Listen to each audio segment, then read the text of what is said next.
everyone, and welcome back to the Cozy Corner. My name is Lee, and this is my library. So grab a mug of something yummy and settle in for some talk of books.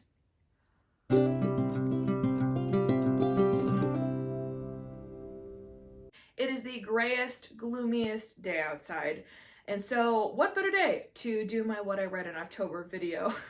I love the weather. I've heard there's snow on the way where I live over the weekend, which just makes my heart happy. But I love the weather, but also I'm really excited because October was an exceptional reading month for me. I read 11 books in the month of October, and it's been the best reading month I've had since starting BookTube, I think. And so I want to share with you all of the wonderful titles that I read. I'm going to go through them fairly quickly, mostly because I'm not really one for super deep analysis unless it's a book that I do like a dedicated reading vlog for, which I haven't really done a whole lot of on this channel yet. I'm planning to do some in the future. So I just want to give you my thoughts, the things that I liked and the things that I didn't like, and their rating, of course, as well as any trigger warnings. I will put some trigger warnings at the beginning of this, or at the beginning of each review, because while this was a great reading month, I also read some pretty heavy material. So there will be a black screen before every review that has a trigger warning, just so that you know, and you can skip forward if you need to. I fully understand. So I will include those so that everyone has a safe viewing experience. But for now, let's get into the first book. So these books will of course be ranked from lowest to highest, and the first book that I'm going to start with is Brand New Death by Victoria Hamilton. This is a cozy murder mystery, and this follows the story of Mary Winter, who inherits a castle from her late great-uncle, or late uncle, great-uncle, something like that. Anyway, she is a fashion designer slash personal assistant, or curates clothes in New York, and she inherits this castle. But when she goes, the castle is in disrepair, and her uncle seems to have been this man of ill repute around town. So there's a lot of prejudice against her uncle. And when someone winds up dead, an enemy of her uncle winds up dead on her property, she of course gets launched into trying to solve the murder mystery so that she can clear her uncle's name and also prove that he's not as bad as people think he is. This is one of the food-associated cozy murder mysteries, so there are excellent recipes throughout this book, and it was a very delicious read. I have all my notes written in my commonplace notebook, so I'll be referring to this down here. But Brand New Death, I mean, it's exactly what you think a cozy murder mystery would be. It met all of the expectations that you have for a cozy murder mystery: easy, atmospheric, good entertainment. There were a few things that were a little less than ideal. When I read this, the first is that at the beginning the plot was very scattered. There was a lot of info dumping at the beginning of this book, establishing who Mary was and her background in New York City. There were quite a few red herrings, and they were executed well enough that was pulled off, but I think for the most part it was fairly easy from the beginning to predict who did it. And so at least there were several murders that happened in this book.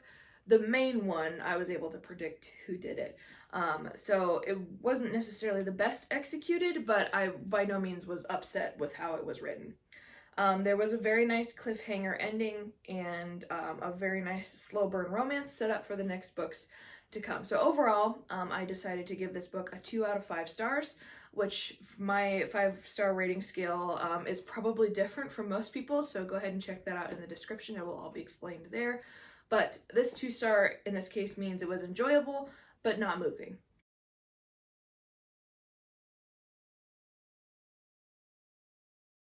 So the next 2-star book that I read was The Wonder by Emma Donoghue. I don't have that one with me because I checked it out from my library, but it is a psychological thriller, and it takes place in Ireland, and it follows the story of, oh no, I'm gonna forget her name. And I just spent a whole lot of time trying to figure out what that main character's name was. It follows the story of Lib, or Elizabeth, who is a nurse trained under Florence Nightingale, and she is sent to go observe this girl named Anna, who is an 11-year-old who claims to not be able to eat and yet still survive. So she is proclaimed to be this miracle child. And so Lib is sent to go observe her to see whether or not the circumstances surrounding her inability to eat actually is true, or whether it is some sort of falsehood. And I think it's a really interesting story because it is a very religious heavy book, not necessarily in terms of you're reading all about doctrine and theology, but the motivation behind why Anna is doing what she's doing, or the circumstances surrounding what's happening to her, is very religious based and religion based, and it shed a light on an awful part of religious history, because while Anna's case is under some contention, this kind of thing has been happening for a long time in this area of the world, and there are multiple cases at the time of children going through something like this for the purpose of religious manipulation. I think the book was very atmospheric, and again, it lended itself to the very somber topic that it was addressing. I am ultimately why I'm giving it 2 stars is I'm not sure what qualifies this as a psychological thriller. Granted, there was some curiosity as to what was happening to Anna and why she was doing what she was doing, but I'm not sure that qualified it to be a psychological thriller. There's, of course, a lot of people who are saying now, a lot of books are being mislabeled as thrillers as a way to market them. I don't know if that was the case with this one, but I could definitely understand how it could be, because in my mind, it really wasn't a thriller necessarily. There were a few plot twists that did happen, but I don't think they were delivered very well. I never fully connected with characters. I wasn't a huge fan of Lib because even though she was a woman of science, she was incredibly disrespectful to in her internal monologue about Anna and her family and what they believed. Some of it was founded, her opinions were founded, but the way she thought about them and spoke about them to other people was incredibly off-putting. Even if you don't agree with someone, that does not give you the grounds to disrespect them or to treat them like they're idiots or less than you simply because they have a particular faith or a belief system, whether it's Christianity or not. That doesn't warrant disrespect. And so I had a really hard time reading from her perspective because she just thought they were all idiots. And I was not a fan of that. I think the ending was abrasive and out of the blue. The major plot twist, I can sort of compromise on wanting it to be a surprise, but the ending was so hurried and rushed and made no real sense. It happened very quickly, and I don't think it gelled very well with the rest of the story. Also, the writing style, there were a lot of repeated phrases that made it tedious to read at points. For example, there was a phrase that was used literally almost on every page where this character did something so fast or so hard or whatever that this happened.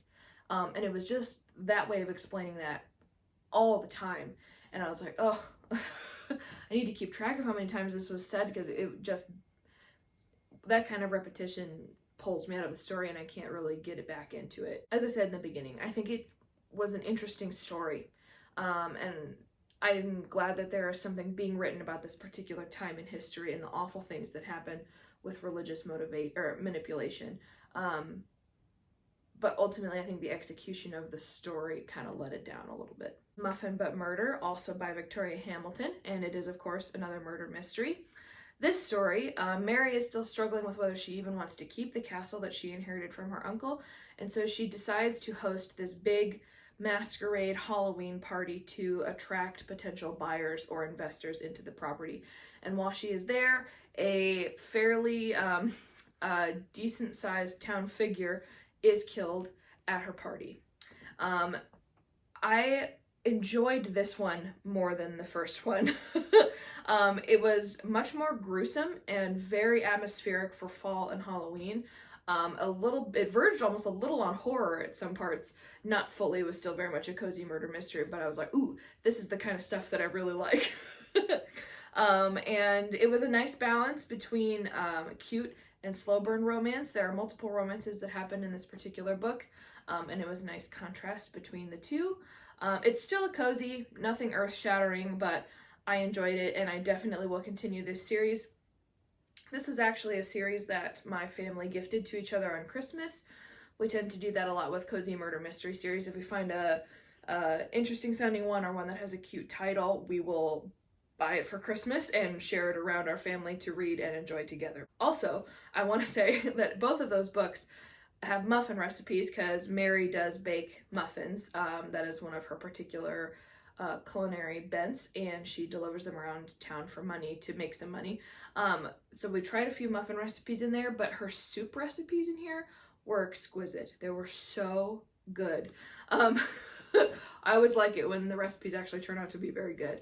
But I did give this one an extra half star, so I gave it 2.5 stars, just because of that little extra entertaining twist.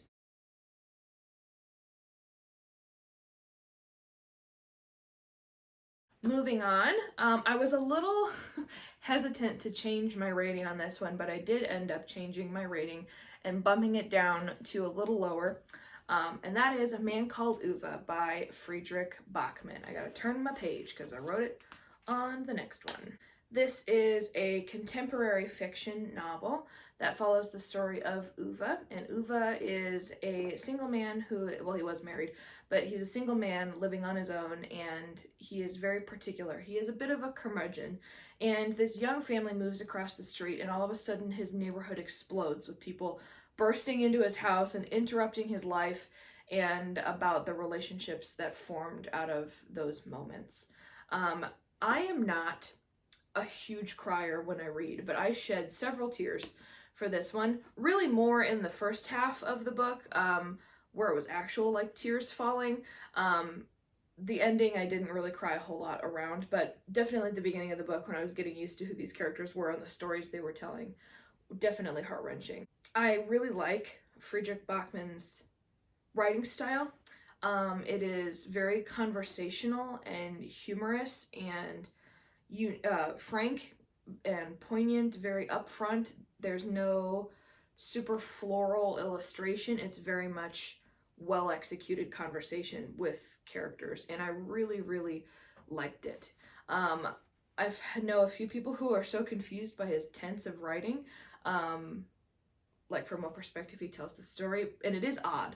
I haven't read a whole lot that's like this, but I really, really enjoyed it. I think throughout this book there are clear and captivating characters. I enjoyed all of them. There were even some that I detested because of how well they were pulled off. I didn't even really like Uva at the beginning. But the first opening scene really made me dislike him, which I think was the whole point. And then obviously it comes full circle in the ending. But yeah, I think they were very clear and captivating characters that just make you really love the story. My only issue with this has to do with one of the main trigger warnings for this book, and that is the topics of suicide. And I don't think the topics of suicide and mental illness were handled very well in this book. It's a very prevalent issue throughout the whole story, particularly with Uva. A little bit of a spoiler here, but this is a strong opinion that I have, and also a lot of trigger warnings, so I'm going to talk about it. It was too flippant, I think. And to me, there were moments in here where it read as, the subject of suicide was read as humorous. And I know that not everybody thinks of it with such seriosity. And I also don't presume to know anybody's thoughts if they are going through an experience like that and how they cope with those thoughts. But to me, it just felt like it was just a thing that they were talking about. There was no weight to the process behind, or the processing behind getting through something like that. And the subject of suicide and mental health, to my eyes and ears, while I was reading this, definitely felt like it was swept under the rug at the convenience of the plot. So as soon as there was going to be a happy ending, it was gone. The subject was not talked about. It was confronted barely by Uva's neighbor, who potentially may have noticed something going on with Uva regarding suicide, but it was never discussed. And Uva, there was no moment of honesty from Uva about the grief that was surrounding the death of his wife, and ultimately that's what drove him to consider and attempt suicide. And there was no moment of honesty where that transition out of grief into the knowledge that life was livable again. We got none of that. There was never a black moment where he was made to face that and decide whether he wanted to continue living life. And normally, you don't owe anybody an explanation for any of your mental health processing.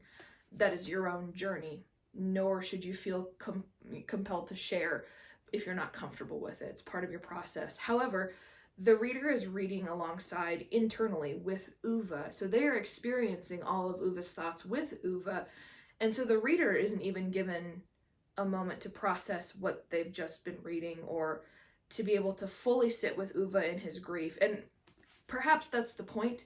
Uva is a curmudgeon and is not known to have large displays of emotion. That's very much his character. But I think there's a missed opportunity.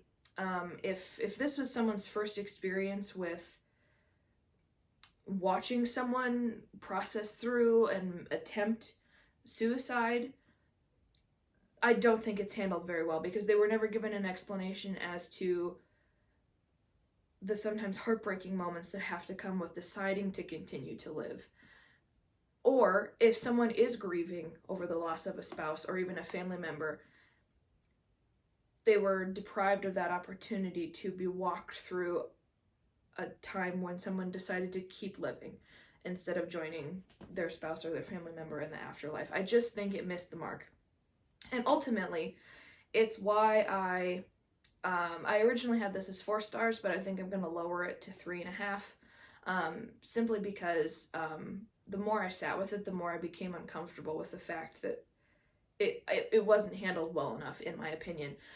That is my own opinion. So if you really enjoyed this book and you loved how it was handled, that's perfectly fine. I'm not suggesting that you read it in any less of a way than I did.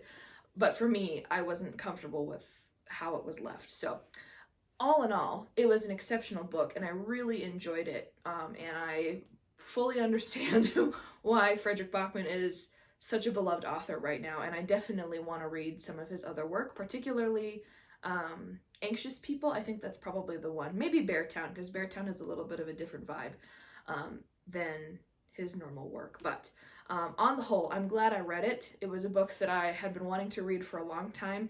This was part of my Around the World in 325 Days Europe section. And yeah, I'm ultimately very glad that I read it. Before I get into the 2 physical 4-star books that I have with me, I want to talk about the audiobooks that I've been or had listened to during the month of October. They were all Artemis Fowl books. I'm continuing my rereading of the series, or re-listening to of the series. The first one that I finished in October was Artemis Fowl and the Opal Deception. It follows the story of Artemis and Holly, who are pursuing the escaped from prison villain Opal Cowboy, who is a very prominent villain in the entire series. And it leads to a huge character arc for Holly Short, who is the elfin captain that is Artemis's friend.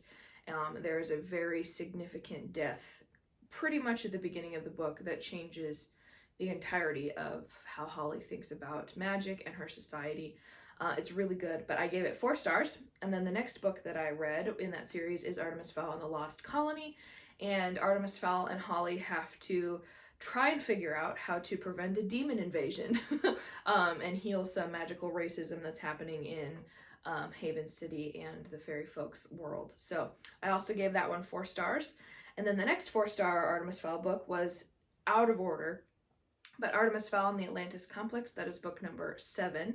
And this follows the story of, directly after book number 6, which is the Time Paradox, Artemis starts to experience some pretty heavy mental illness after his experience in the time stream. And the result of that causes him to have a multiple personality disorder for a while and has to seek treatment, as well as an old villain from before the time of Artemis Fowl makes a resurgence, and all of the events that happen in Atlantis, which is the other massive city of the fairy people. And I also gave that one 4 stars. Again, I've talked about this before. I don't give in-depth reviews necessarily for my favorite series of all time, because I have ultimately no faults.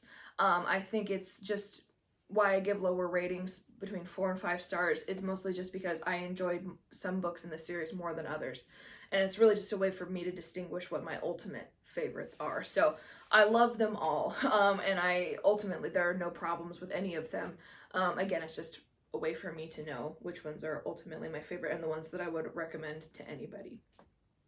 So let's talk about the 4-star books that are the physical ones that I have with me. So the first is The Dark Days Club by Alison Goodman. This is a fantasy historical fiction, and it follows the story of Lady Helena Rexel, who discovers that there is a dark magical underbelly to Regency-era London when one of her housemaids goes missing, and she discovers that she herself has some insane abilities, and her family has a checkered past with a demon fighting organization.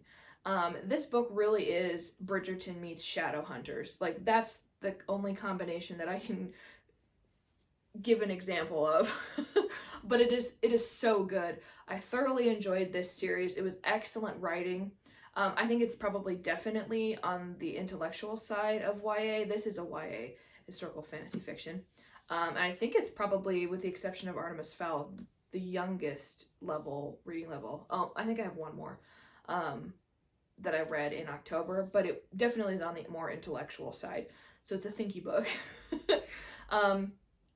Great main character. I thought Helen was particularly memorable and very independent, and I loved reading from her perspective. I think that was an excellent choice. Also a very delicious slow burn romance that I can't wait to read more of in the sequels. This is a series, and I knew it was a series going in, so I had anticipated some unanswered questions. I think probably, even though that's the case, there could have been a little more closure with the ending. The ending maybe could have been a little more tightly written.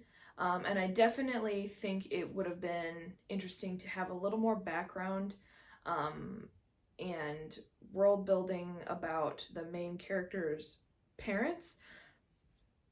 I think that's a part of the story that didn't really have a whole lot of time allotted for it to fully be explained. And maybe that'll happen later in the series. It's possible. I just was kind of missing that from this first installment. But overall, I super enjoyed it. Delicious male love interest. And I can't wait to read the rest of the series.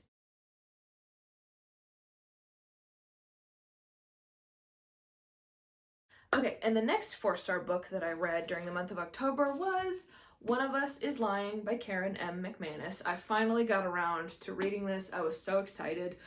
This follows the story of 4 teenagers who happen to be all in detention together with one other boy, and that boy dies in the middle of detention. And this boy was in charge of a website that spilled school secrets. Nothing was a secret. He knew everything. And so as soon as the boy dies, no one expects an update to be coming on that website, and yet it does. And it perfectly frames all 4 of the kids who are in detention with him. And so it's the story of journeying to find out if someone killed him, the circumstances of his death, and all of these secrets that these 4 students are hiding. I definitely think that it was worth the hype. This is a murder mystery thriller, and I 100% think it's worth most of the hype that it's gotten. Great character development. I think the writing was so tight. I loved this changes in perspective, particularly as they were not all at the same time. So it would be one time moving forward in time with another character, forward in time with another character. They all had different pieces of the puzzle, and it just perfectly propelled to the end. I think it was an excellent setup of a murder. I think it's a beautiful concept, and I think she pulled it off really well.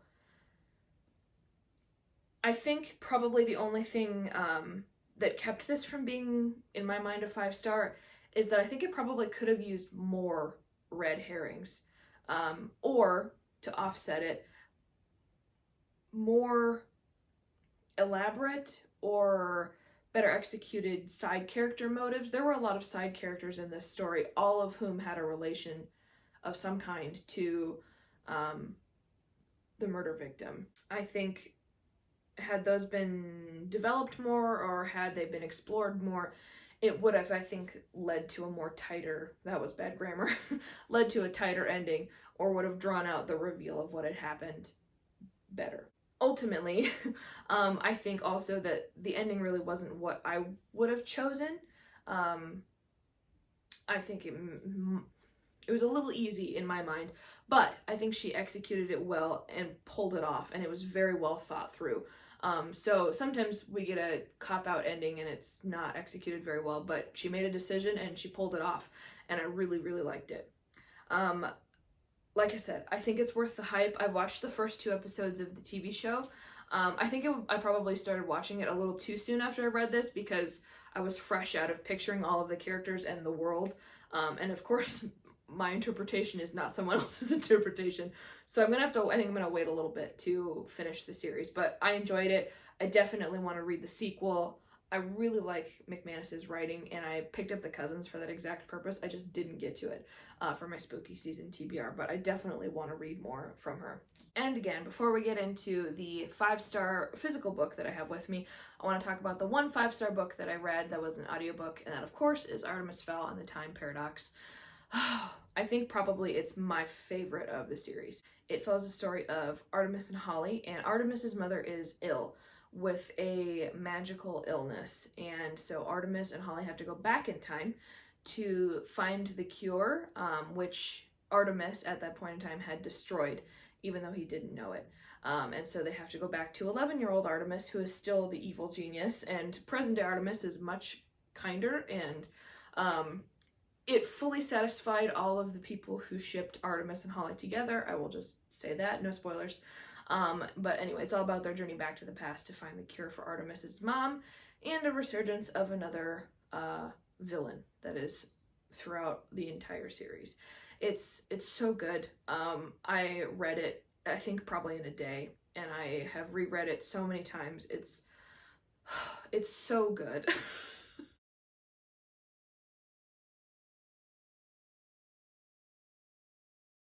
And then the final book that I finished in October, well, it wasn't the final book that I finished in October, but the final book in this video and the 5-star book that I physically read is The Name of the Rose by Umberto Eco.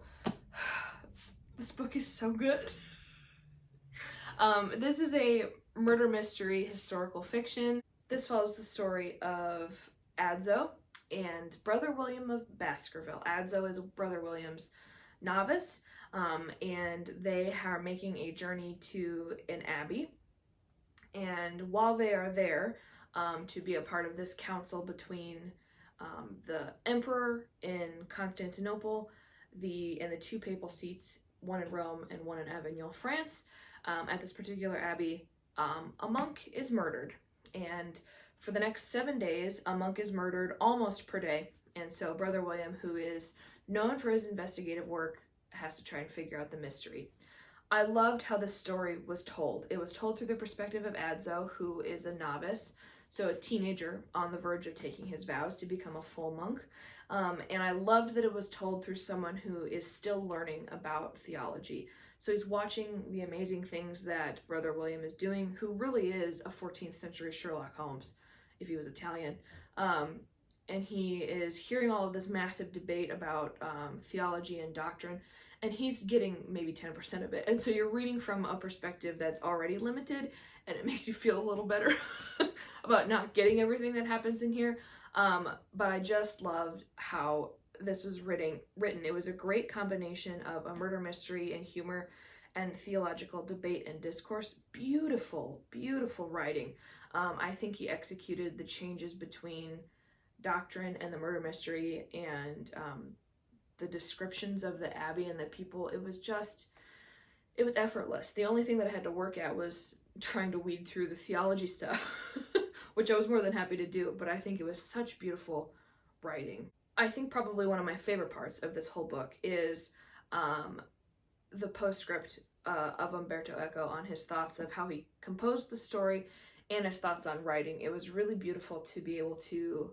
It's part of the reason why I love the Barnes & Noble Classics so much, is it because it provides so much out-of-text information that it changes how you read the story, and you're able to know the intention and the background and the history of what went into creating this story, and understanding who Umberto Eco was and his philosophies of life and what he thought about religion and character and writing really changed how I read the story, and it made me appreciate it all the more. I will definitely reread this, mostly to work on the translations. A lot of this is in Latin or in Italian, and to dig into more of the theological debate.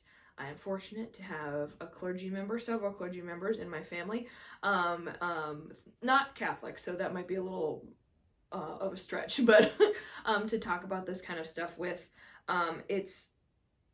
It's such a nugget of faith history and a really tumultuous time in Rome. It was just chaos, and there's so much talk of heresy in here. So if you followed the Emperor, French Pope, or the Roman Pope, you were labeled as a heretic, and there was so much incel fighting, and it was awful. But it just makes for such a tense read because the political stuff is happening, the murder mystery is happening, and all of it is interconnected. I did start watching the Sundance show for this that came out in 2019. It's excellent. It's so good, beautifully cast, such gorgeous production. It's so good. And I'm so glad that I read it. This was also part of my Around the World challenge for Italy. And I would highly recommend anyone who really likes good historical fiction and isn't afraid to wade through the theological elements of this. So I think it is a classic, and for me it delivered on all counts. So that is everything I read during the month of October. Like I said, 11 books. That was an exceptional reading month for me, and I can't wait to see what November brings. I probably will not read as much as I did in October, mostly because I have a lot of things going on this month, including NaNoWriMo. But I was happy to have had a month that was just full of what I love to do, and that is reading. So if you've read any of these or you have different thoughts about them, I would love to know, particularly I think a Man Calleduva. I would love to know your thoughts. Do you have any different opinions? Comment them down below and tell me what your favorite read from October was. I love getting new book suggestions. So if you like this video, go ahead and give this video a like and subscribe to my channel because it really does help me out. Let me know what you guys want to see. As always, a huge thank you to the friends and family who have readily supported me along this journey. It truly means the world to me, and I can't wait to see what's on the next page. Cheers.